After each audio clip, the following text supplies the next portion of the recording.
Welcome to Kenton Teaches. Enjoy the video. In this video, I will show how to make pickled beetroot step by step.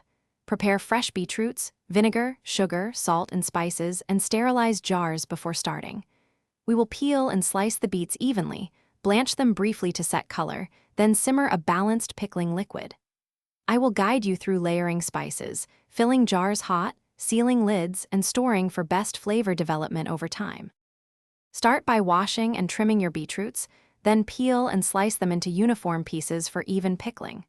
Blanch the slices for 2 to 3 minutes to set the color and slightly soften texture while maintaining bite. Drain and cool briefly before arranging in jars.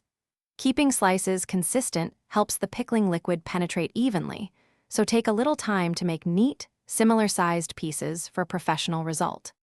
Create a brine by combining vinegar, water, sugar, and salt, then heat until the sugar dissolves and flavors meld into a simmering solution. Add whole spices like mustard seeds, peppercorns, and cloves to infuse warm, aromatic notes into the beets.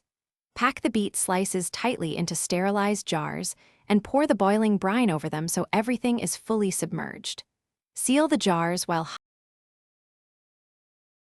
Thanks for watching. Please subscribe if this video was helpful.